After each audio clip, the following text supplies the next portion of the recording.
8월 3일 화요일 매일 성경 묵상을 시작합니다.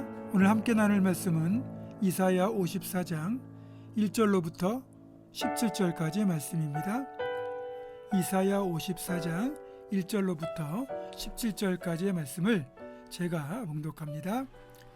잉태하지 못하며 출산하지 못한 너는 노래할지어다. 산고를 겪지 못한 너는 외쳐 노래할지어다.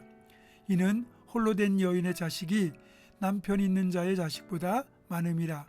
여호와께서 이같이 말씀하셨느니라. 내 장막터를 넓히며 내 처소의 휘장을 아끼지 말고 널리 펴되 너의 줄을 길게 하며 너의 말뚝을 견고히 할지어다. 이는 내가 좌우로 퍼지며 내 자손은 열방을 얻으며 황폐한 성읍들을 사람 살 곳이 되게 할 것임이라. 두려워하지 말라. 네가 수치를 당하지 아니하리라. 놀라지 말라. 네가 부끄러움을 보지 아니하리라. 네가 내 젊었을 때의 수치를 잊겠고 과부 때의 치욕을 다시 기억함이 없으리니 이는 너를 지으신 이가 네 남편이시라.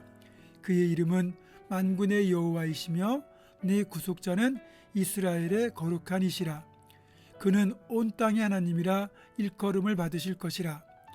여호와께서 너를 부르시되 마치 버림을 받아 마음에 근심하는 아내 곧 어릴 때의 아내가 되었다가 버림을 받은 자에게 함과 같이 하실 것임이라. 네 하나님께서 말씀하셨느니라.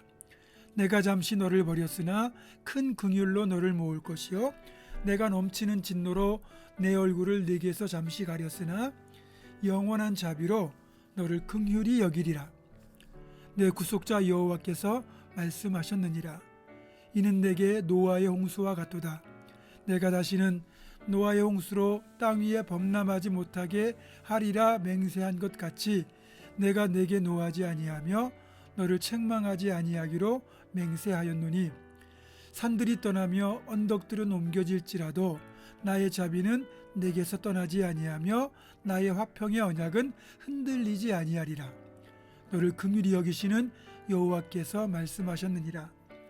너 곤고하며 광풍에 요동하여 안위를 받지 못한 자여, 보라, 내가 화려한 채색으로 네 돌 사이에 더하며 청옥으로 네 기초를 쌓으며 홍보석으로 네 성벽을 지으며 석류석으로 네 성문을 만들고 네 지경을 다 보석으로 꾸밀 것이며 네 모든 자녀는 여호와의 교훈을 받을 것이니 네 자녀에게는 큰 평안이 있을 것이며 너는 공의로 설 것이며 학대가 내게서 멀어질 것인즉 네가 두려워하지 아니할 것이며 공포도 내게 가까이 하지 못할 것이라.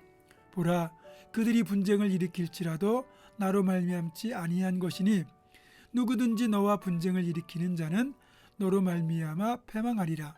보라, 숯불을 불어서 자기가 쓸만한 연장을 제조하는 장인도 내가 창조하였고 파괴하며 진멸하는 자도 내가 창조하였은즉 너를 치려고 제조된 모든 연장이 쓸모가 없을 것이라.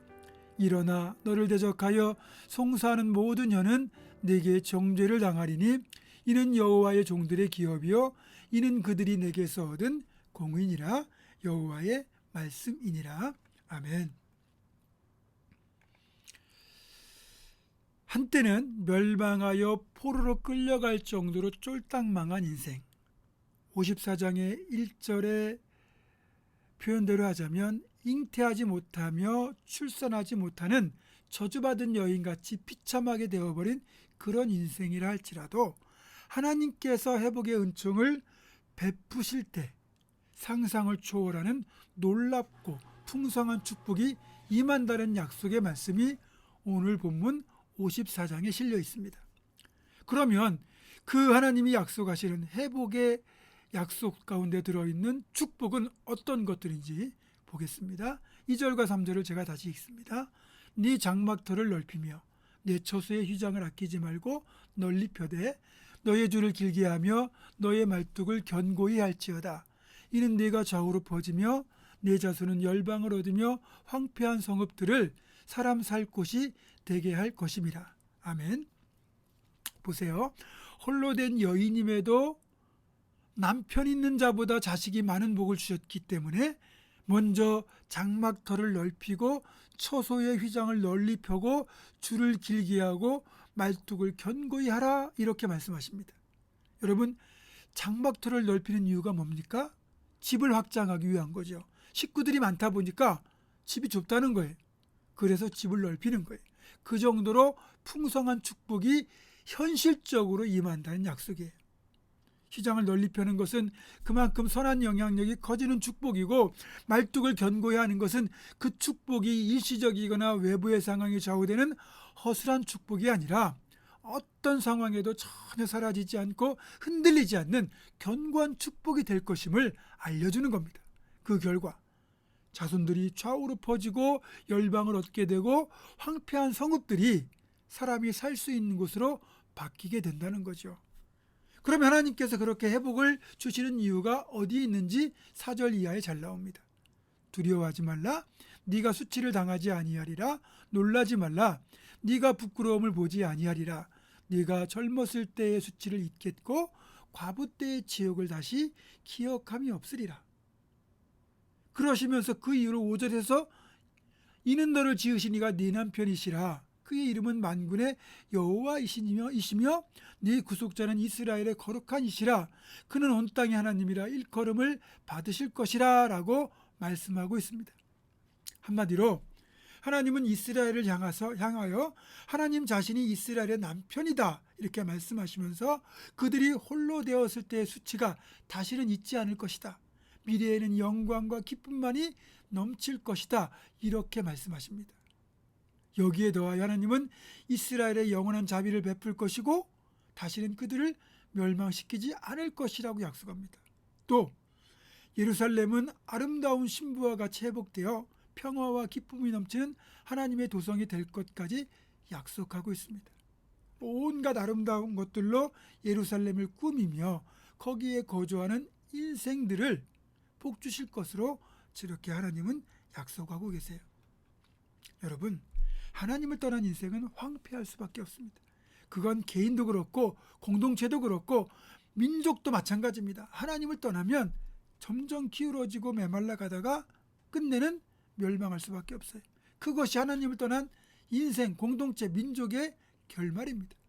하지만 그런 상황 속에서도 하나님께 우리가 온전히 돌이키기만 하면, 그래서 하나님 그런 우리를 긍휼히 여기시고 우리를 붙잡고 회복의 역사를 시작하시기만 하면 그때부터는 상황이 완전히 달라지는 거죠.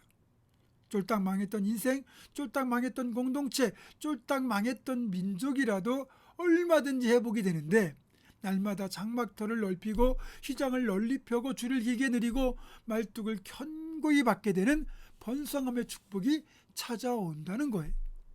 무엇보다 하나님이 친히 나의 보호자, 인도자, 동반자가 되어주시는 축복이 임합니다.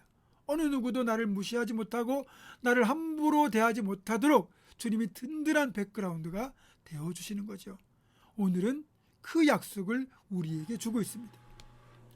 사랑하는 여러분,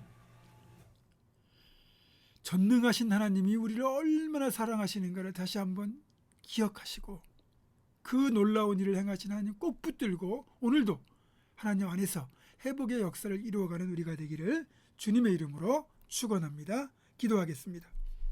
고마우신 아버지 하나님, 아무리 잘난 인생이라도 하나님을 떠나면 망할 수밖에 없고, 아무리 망한 인생이라도 하나님께 돌이키기만 하면 회복이 됨을 우리는 분명히 보고 있습니다.